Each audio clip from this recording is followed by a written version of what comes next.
Media మిత్రులు, ఆంధ్రప్రదేశ్ ప్రజలందరికీ నమస్కారం. పోలవరం బనకచెర్ల ప్రాజెక్టు కొత్తగా ప్రతిపాదించినటువంటిది. ఇంతకు ముందు ప్రతిపాదించినటువంటి రాయలసీమ లిఫ్ట్ ఇరిగేషన్ స్కీమ్ అనే ప్రాజెక్ట్. ఈ రెండిటి వల్ల రాయలసీమకి ఏమైనా ప్రయోజనం ఉందా లేదా అనే దానితో పాటు రాయలసీమలో ఈ రోజున నిర్మాణంలో ఉన్నటువంటి ప్రాజెక్టుల స్థితిగతులు ఏమిటి అనేది తెలుసుకోవడానికి మేము 3 రోజుల పర్యటన రాయలసీమ జిల్లాల్లో చేశాం. 3 రోజులలోనూ ప్రాజెక్టులన్నీ చూసి అక్కడ ఇంజనీర్లతోనూ, స్థానిక ప్రజా సంఘాలతోనూ, ప్రజలతోనూ, రైతులతోనూ, దశాబ్దాలుగా రాయలసీమ నీళ్ల గురించి పోరాడుతున్నటువంటి సంస్థలతోనూ, స్థానికంగా ఉన్న మీడియాతోనూ మాట్లాడిన తర్వాత మేము వచ్చినటువంటి కంక్లూజన్స్ ఏమిటంటే, పోలవరం బనకచెర్ల ప్రాజెక్టు వల్ల రాయలసీమకి 5 పైసలు కూడా లాభం ఉండదు. అలాగే రాయలసీమ లిఫ్ట్ ఇరిగేషన్ ప్రాజెక్ట్ అనేది కూడా ఇంకొక దండగమారి ప్రాజెక్టు. దానిలో ఇప్పటికే 750 కోట్లు ఖర్చు పెట్టారు.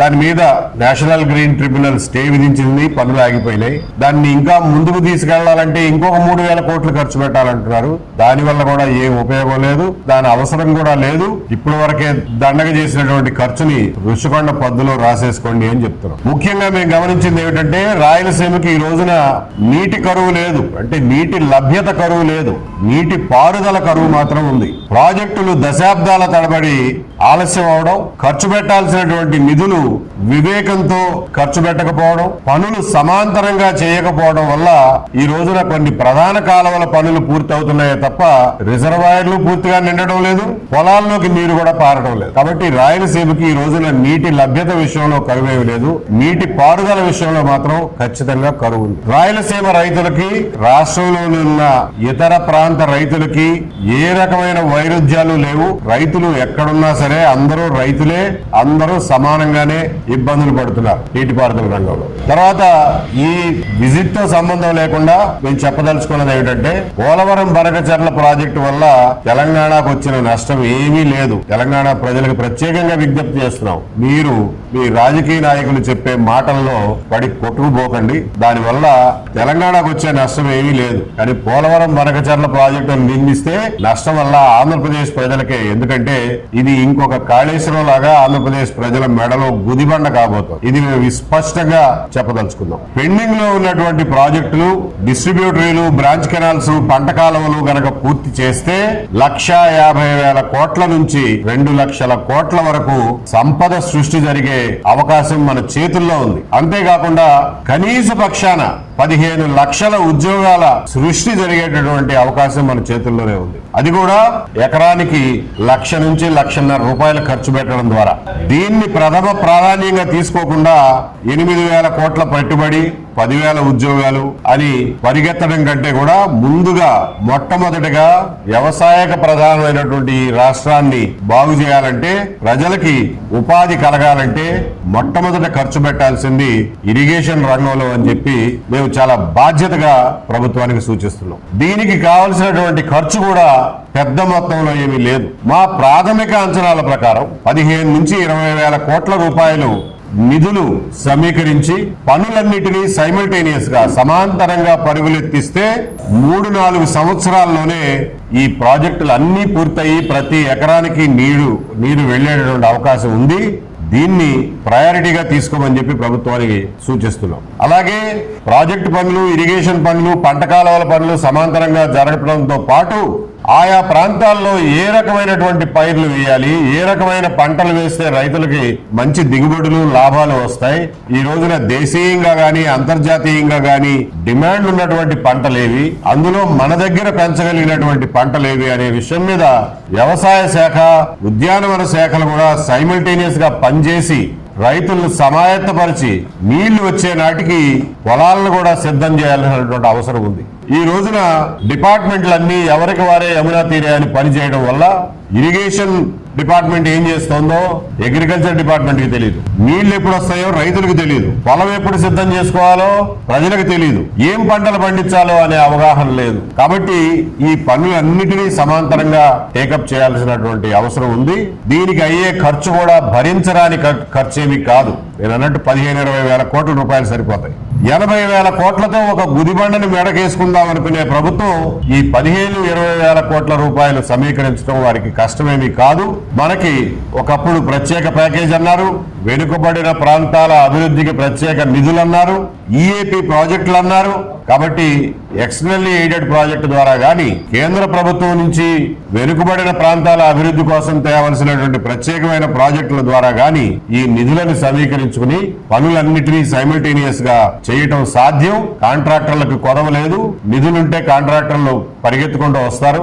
కిందటి సంవత్సరంలో 3,600 కోట్లు కేవలం హంద్రీనివా ప్రాజెక్టు మీద ఖర్చు పెట్టామని చెప్పి గవర్నమెంట్ చెప్తోంది. చాలా సంతోషం, అది అభినందించాల్సినటువంటి విషయం.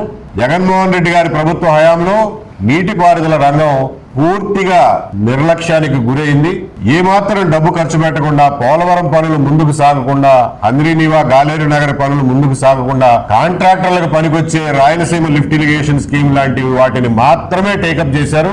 దాని ఫలితాలను ఇవాళ అనుభవిస్తున్నాం. ఋషికొండ కడితే ఏం అనుభవిస్తున్నామో దాని ఫలితాలు కూడా ఇవాళ అనుభవిస్తున్నాం. కాబట్టి ఈ ప్రభుత్వం హంద్రీనివా ప్రాజెక్టు మీద ఖర్చు పెట్టడం అభినందనీయం. కానీ ఇంకా చేయాల్సింది చాలా ఉంది. కొద్దిపాటి ఖర్చుతో, కేవలం 250 కోట్ల రూపాయల ఖర్చుతో 40,000 ఎకరాలు జమ్మలమడుగు ఏరియాలో ఎస్ఆర్బీసీ కింద సాగులోకి తీసుకురాగలిగిన అవకాశం ఉండి కూడా దాన్ని టేకప్ చేయకపోవడం శోచనీయం.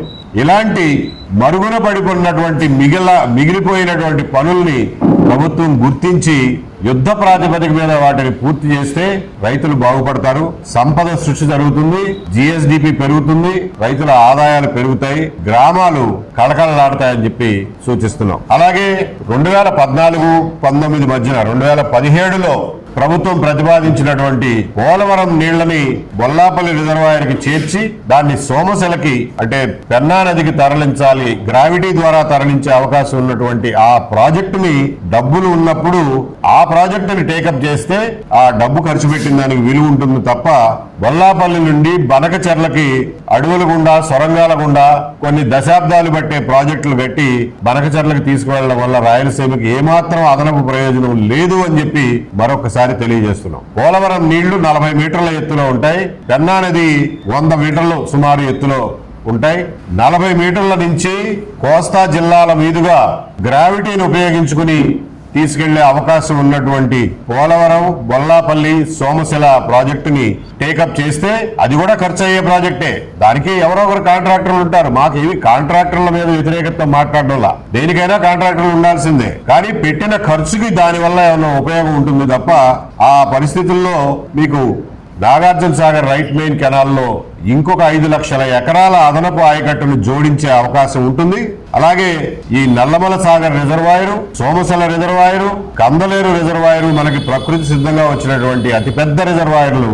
వాటిని గోదావరి నీళ్లతో నింపుకుంటే కోస్తా జిల్లాల్లో ఉన్నటువంటి మెట్ట ప్రాంతాలకి నీటి కరువు లేకుండా ఉంటుంది అని చెప్పి ఆలోచించమని చెప్తున్నాం. ప్రజలందరూ కూడా ఎప్పుడైనా మేము ఈ విషయాలన్నీ చెబుతున్నప్పుడు భౌగోళిక పరిస్థితులు కానీ, ఆంధ్రప్రదేశ్ మ్యాప్ అందరికీ గుర్తుంటుంది కానీ అందులో ఏ ప్రాంతాలు ఏ ఎంత ఎత్తులో ఉన్నాయి సముద్ర మట్టానికి అనే అవగాహన ఉండదు. కాబట్టి మ్యాప్ ముందు పెట్టుకుని మేము చెప్పే విషయాల్ని జాగ్రత్తగా ఆలోచించాల్సిందిగా ప్రజలందరికీ విజ్ఞప్తి చేస్తున్నాం. చదువుకున్న వాళ్ళకి, ప్రజలందరికీ పోలవరం నీళ్లని ఎప్పుడైనా సరే ఉపయోగించుకోవాలంటే ఎవరెస్ట్ శిఖరం మీదకి తీసుకెళ్తే పంపులు ఉన్నాయి కదా, పంపులు సప్లై చేసే కాంట్రాక్టర్లు ఉన్నారు కదా అని చెప్పి అందరాని ఎత్తులకి తీసుకెళ్లడం వల్ల ఏమీ ఉపయోగం ఉండదు. పోలవరం నీళ్లని ఎప్పుడైనా సరే నాగార్జున సాగర్ కంటే దిగువ ఉన్నటువంటి కాంటూర్లు 160 మీటర్ల కంటే దిగువ ఉన్నటువంటి కాంటూర్లకు తీసుకెళ్లినప్పుడు మాత్రమే వాటిని లిఫ్ట్ చేయడానికి, ఎత్తిపోయడానికి అవసరమైనటువంటి కరెంటు ఖర్చులు, ప్రాజెక్టు ఖర్చులకి ఒక రకమైనటువంటి అర్థం ఉంటుంది, దానివల్ల ప్రయోజనం ఉంటుంది తప్ప ఎక్కడో 360 మీటర్లు ఎత్తి దాన్ని తీసుకెళ్లడం వల్ల అది ఉపయోగకరము కాదు, ఎకనామికల్ గా ఫీజిబుల్ కాదు, వయబుల్ కాదు, సస్టైనబుల్ కాదు. ముఖ్యంగా ఈ పోలవరం బనకచెర్ల ప్రాజెక్ట్ అయితే అసలు అవసరమే లేదు, దానివల్ల ఉపయోగమే లేదు. ఈ విషయాలతో నేను ఇంతటితో ముగిస్తాను.